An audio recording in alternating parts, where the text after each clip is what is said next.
इस तरह के जो लफ्ज हैं ये फौकू और तहतू है, इसमें भी ये 3 हालतें हो सकती हैं जो आपने कब्ल बादू में पढ़ी हैं, किसी से पहले किसी के बाद, जैद फला जैद से पहले हारिस के बाद। तो ये वाली हालतें इधर भी हो सकती नहीं हो सकती, आप जरा वो तर्जुमा पर गौर करें ना। जैद से आगे, हारिस से पीछे, जैद से ऊपर, हारिस के नीचे, मंजिलों में है ना, अपनी अपनी मंजिलों में। किस कहाँ रहते हो? 20 मंजिला में। क्या मतलब? कौन सी मंजिल में? जैद के ऊपर, हारिस के नीचे, किसी से ऊपर किसी से नीचे। फिर पता है या नहीं है, ज़हन में है या नहीं है, बताएं। इन सब में यही 3 हालतें जो कब्ल बादू की हैं, खुद्दामू फौकू तहतू खल्फू में फिट हो सकती नहीं हो सकती? ये 3 हालतें अंदर भी फिट हो सकती हैं, और इसी तरह फिट होंगी। 2 मुअर्रब और 1 मबनी, मबनी पर ज़मा। अच्छा, इसी तरह देखें जी, जलसा ज़ैदुन तहतू, बैठा है ज़ैद किसी से नीचे। अब ये किसी से नीचे, तहतू का जो लफ्ज है क्या बता रहा है? इसके ज़हन में है कि नहीं है किससे नीचे बैठा हूं? है। अगर ना होता तो ये तहतू ना होता। फिर आई बात समझ? इसी तरह आगे देखें, वसाइद आमरुन, चढ़ा ज़ैद दीवार पे, छत पे चढ़ा। अच्छा, फौकू, अच्छा क्या जी, ठीक है, अमर चढ़ा जो है फौकू किसी से, किसी के ऊपर, किसी के ऊपर, यानी उसकी मंजिल से ऊपर गया। अच्छा, इसी तरह आई से तशरीह हो रही होती है, आई से तफसीर हो रही है। तख्त शजरती, दरख्त से नीचे, व फौका शजरती, और दरख्त से ऊपर। मसलन कहते हैं, मिसाल ले लें, इन्होंने दरख्त की मिसाल दी, आप मंजिल की मिसाल ले लें, बिल्डिंग की मंजिलों की मिसाल ले लें। आगे देखें जी, आगे इंदा, इंदा अल मालू इंदा ज़ैदिन, माल किसके पास है? अब बताएं, ज़ैद के पास जो माल है उसके पास होना जरूरी है कि नहीं है? हाँ, इंदा मुतलक है, जनरल है। आगे आगे जी, आईना और अन्ना। आईना और अन्ना 3 तरह इस्तेमाल होता है। कितनी तरह इस्तेमाल होता है अब्दुल राफे? 3 तरह इस्तेमाल होता है। अब 3 तरह कैसे इस्तेमाल होता है देख लें। एक, इस्तिफहाम के लिए, इस्तिफहाम का मतलब है पूछने के लिए आता है। किस लिए आता है? सवाल पूछने के लिए आता है। नंबर 2, दूसरी लाइन में देखें, शर्त के लिए आता है। किसके लिए आता है? शर्त के लिए इस्तेमाल होता है। शर्त में क्या होता है? एक चीज को दूसरी चीज के साथ लटका दिया जाता है, मशरूत कर दिया जाता है। तीसरा है कि ये अन्ना इनमें से जो है कैफा के माने में भी आता है। किसके माने में आता है? अब पहले को देखें, इस्तिफाम के लिए दोनों आते हैं। मसलन आईना तज़हब, कहाँ जाता है, सवाल हो रहा है ना, कहाँ। अब यहाँ पर आईना का माने क्या है? कहाँ। आगे अन्ना का देख लें, अन्ना तक़उद, तू कहाँ बैठेगा, तुम कहाँ बैठे हो, तुम कहाँ बैठोगे, जो भी माना कर ले। आई बात समझ? तुम कहाँ बैठोगे, तुम कहाँ बैठोगे मुस्तकबिल के लिए आता है उस लिहाज से। तुम कहाँ बैठोगे, या आईना तज़हबू, आईना तज़हब, तुम कहाँ जाते हो। अब यहाँ कहाँ के माने में कब आ रहे हैं? जब इस्तिफाम के लिए इस्तेमाल होते हैं, यानी सवाल पूछने के लिए कहाँ। लेकिन जब ये शर्त के माने में आएंगे तो उस वक्त इसका माना कहाँ नहीं होगा, क्या होगा? जहाँ। जहाँ तुम बैठोगे वहां हम बैठेंगे। जहाँ तुम बैठोगे, तो मतलब जहाँ तुम बैठोगे ये शर्त है, वहां हम भी बैठ जाएंगे। जहाँ तुम जाओगे वहां हम भी जाएंगे। सैर के लिए किधर जा रहे हो? जहाँ तुम जाओगे हम भी जाएंगे। तो फिर ये जहाँ के माने में आएगा। जब ये शर्त के माने में जाएंगे तो किस माने में आएगा? जहाँ। जब ये सवाल के माने में जाएगा तो फिर क्या आएगा? कहाँ। कहाँ जाना है? जहाँ तुमने जाना है। तो देखें, आईना दोनों मानों में आ रहा है। वो कहते हैं ना कि कहाँ तुमने जाना है, जहाँ। कहाँ तुमने जाना है, वो कहते हैं जहाँ तुमने जाना है। आईना वो भी लगा रहा है, आईना ये भी लगा रहा है। तो वो किसी ने एक लतीफ़ा भी बनाया हुआ है कि इमाम सिब्बे ना हो के बहुत बड़े इमाम गुजरे हैं, तो उनसे कब्र में सवाल पूछा, मर रब्बुक। उन्होंने कहा मर रब्बुक। फरिश्तों ने कहा अजीब आदमी है हम कहते हैं मर रब्बुक, आगे से कहते हैं मर रब्बुक। उन्होंने कहा मैंने जवाब दे दिया भाई आपको। कैसे दिए? उनका मर रब्बुक, आप कहते हैं मर रब्बुक मन इस्तिफामिया है, कौन है तुम रब तुम्हारा। मैं कहता हूँ मर रब्बुक मन मौसूला है, जो तुम्हारा। मन मौसूला तो उसका माना क्या होता है? जो जिस। आपने पढ़ा है ना? तो फरिश्तों ने कहा यार अजीब ना भी मथे लगा, लतीफा लोगों ने बनाया हुआ है। ये अल्लामा इब्न हाजिब रहमतुल्लाह है ना, जिन्होंने काफ़ी किताब लिखी है इब्न हाजिब।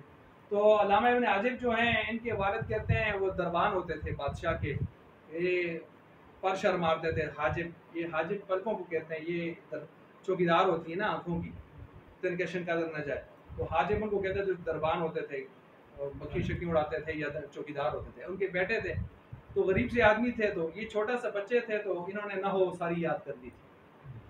तो ये गए खेलने के लिए, तो बच्चों के साथ खेल रहे थे, तो इन्होंने बहुत मतलब इनकी काफ़ी शोहरत हो चुकी थी, तो एक बड़ा नहवी आया दौर का, तो उसने कहा यार इस बच्चे से मिलना चाहता हूँ, सुना है इसको नहव की बड़ी याद है इसको, और उसने किताब इस तरह लिखी है या लिखने वाले हैं जो भी है।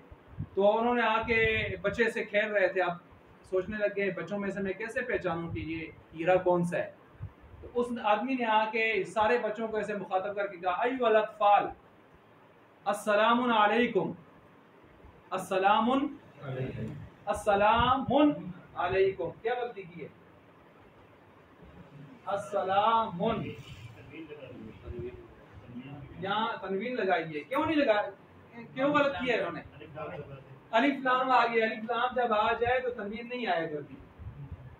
अब सारे बच्चे चुप हो गए, तो जो हीरा था तो उसके हाथ में उल्टी डंडा पकड़ी तो सी, तो उसने ऐसे मुखातब होके कहा, वालेकुम अस्सलाम या जामिअत तनवीनी माल्लाम, वालेकुम अस्सलाम या जामिअत तनवीनी, तुझ पर भी सलामती हो या जामिअत तनवीनी, ए जमा करने वाले तनवीन और अलिफ लाम। तो उनका यही है, ठीक है ना। तो ये जो नहव की किताब है काफिया, ये हम पूरे साल में इस किताब को पढ़ते हैं, इतनी सी किताब है, और कोस्तान वाले इसको 3 सालों में पढ़ते हैं 3 सालों में इसको पढ़ते हैं, ठीक है। और शरह जामी ने, शरह जामी इतनी मोटी इसकी शरह लिखी है, कितनी बड़ी है, 1.5 फुट 15 इंच की लंबी किताब है, ठीक है। और इस पर लोगों ने बड़ी लंबी चौड़ी तशरीहात, इसकी सैकड़ों के एतबार से शरह लिखी गई, और मैंने अल्हम्दुलिल्लाह पढ़ते वक्त खुद इसकी 4 हिस्सों में काफी लिखी है। मौलाना फरीमान साहब से मैंने पढ़ी है, वो 3 सालों में, वो चूंकि बाल की खाल उधेड़ते रहते हैं ना हर चीज को, तो वो कहते हैं मंतिक और सर्फ ना हो कोस्तान के पहाड़ों पे नाजिल हुई है। अच्छा तो बहरहाल ये समझ आ गई आपको। ये इसके बाद हम चल रहे थे आईना आना, तो ये 2 मानों में देखें, एक ही लफ्ज़ आईना, उधर से सवाल भी हो रहा है उधर से जवाब भी हो रहा है। वो कहते हैं आईना तज़हब, तू कहाँ जाता है, सवाल हो रहा है। वो आगे से कहता है जहाँ तुम जाते हो यहाँ, तो अब देखें वहाँ कहाँ के माने में, यहाँ किस माने में, जहाँ।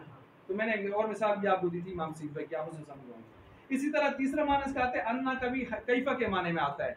कैफा के माने में जब आता है तो कैफा के माने में इन्होंने मिसाल दी है, फ़अतू हर्सकुम अन्नाशिअतुम, तुम आओ अपनी खेतियों को, अन्नाशिअतुम यानी यहाँ पर जो अहलियाएँ हैं, अहलियाएँ जानते हैं ना, उनको जो है इसके साथ तशबीह दी गई है। अब इसको कुछ लोगों ने गलत इस्तेमाल किया इस लफ्ज़ को, और उन्होंने मतलब नाजायज़ चीज़ को भी जायज़ करने की कोशिश की। आप समझदार लोग हैं, समझ गए होंगे। अब इसको किसने, तो एक मुख्तलिफ मार्क हैं, मैं मार्कों का नहीं बताता कौन मार्क हैं। एक तो वो दुश्मनाने सहाबा हैं जिन्होंने साय से इस्तेलाल की है, और इस तरह हाउलाई बनाती होना तहुल्लकुम साय से भी इस्तेलाल की है, मैं उनकी किताबें पढ़ी। और इस लफ्ज़ को गलत, तो हमने कहा भाई यहाँ कुरान ने बड़ा ज़बरदस्त लफ्ज़ दिया, हर्सकुम, खेती।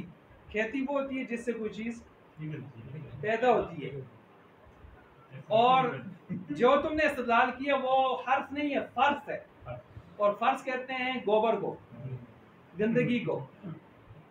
तो कुरान ने कहा है जहां से भी, जिस तरतीब से भी, जिस सिमत से तुम आओ, लेकिन मौजे जो जगह है, मौजे वो हर्ष होनी चाहिए, फर्श।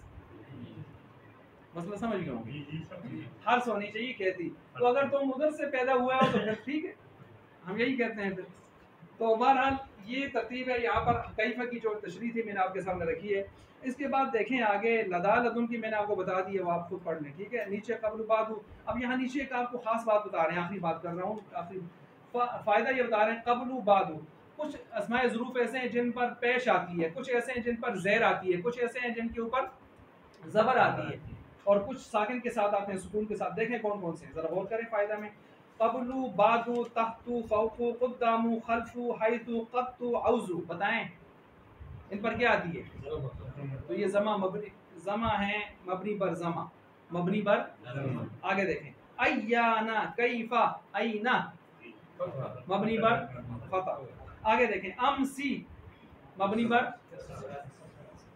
आगे सुकून वाला आ गया। बाकी ज़ुरूफ सुकून पर हैं, जैसे उन्होंने लिखा नहीं है कौन से, आप देख लें। इदा, इज, इदा, इदा, दोनों में देखें सुकून है। ये भी नोट किया। इसके बाद आप एक बात कर रहे हैं, कहते हैं ये कुछ ज़ुरूफ ऐसे हैं जो मबनी नहीं होते। मैंने आपको पिछली मतलब बताया थे कुछ ज़ुरूफ ऐसे हैं जो मबनी नहीं होते। लैल है, नहार है, बताया था ना, शहर है, सना है, आम है, ये मोरब होते हैं। इसी तरह एक है यौम, यौम भी क्या होता है, मोरब होता है। लेकिन कभी कभी ये मबनी भी हो सकता है। कब मबनी होगा, जब ये मुजाफ हो जाए दो चीज़ों की तरफ, इज़ की तरफ, जुमले की तरफ। इसकी तरफ कौन, यौमा, कौन, यौमा। ये यौमा ज़ुरूफ जो गैर मबनी है, मोरब हैं, जब ये जुमले की तरफ मुजाफ करें या इज़ की तरफ मुजाफ करें तो ये क्या हो जाते हैं, मबनी। मिसाल देख लें नीचे, हादा यौम यनफ़उ सादिक़ीन सिद्क़ुहुम, कुरान करीम की आयत है। ये दिन है जिसमें सच्चों को उनकी सच्चाई फायदा देगी। सच्चों को उनकी सच्चाई क्या देगी, फायदा देगी। देखें हादा यौमु, यौमु, इसको यौमा भी पढ़ सकते हैं, यौमु भी पढ़ सकते हैं। यौमु पढ़ेंगे तो ये मोरब है, लेकिन जब इसको यौमा पढ़ेंगे तो मबनी मरफता बनेगा। क्यों बन रहा है, इसके बाद आ रहा है यनफ़उ सादिक़ीन। यनफ़उ सादिक़ीन पूरा जुमला है, क्या है भाई, यनफ़उ सादिक़ीन पूरा क्या है, जुमला है। तो बताएं यौम यहाँ पर जो है मुज़ाफ जुमले की तरफ हो रहा है कि नहीं हो रहा, हो रहा है। और जब यौमा जुमले की तरफ मुज़ाफ हो जाए तो मोरब के बजाय क्या हो जाता है, मबनी भी हो जाता है। मतलब आप इसको यौमु पढ़ें तो मोरब है, यौमा पढ़ें तो मबनी बर फतह है। बात समझ आ गई।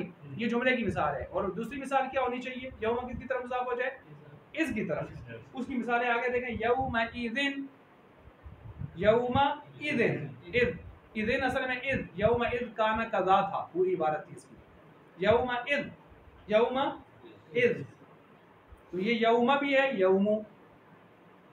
तो इसी तरह हीना इज़िन, हीना भी इस ज़र्फ है, और ये हीना भी यहाँ पर क्या है, उस इसकी तरफ मुज़ाफ है। अच्छा, ये यहाँ तक आपने पढ़ लिया, आपके अस्माए ज़ुरूफ मुकम्मल हो गए। कल इंशाअल्लाह हम आगे अस्माए किनायात और बाकी चीज़ें पढ़ेंगे।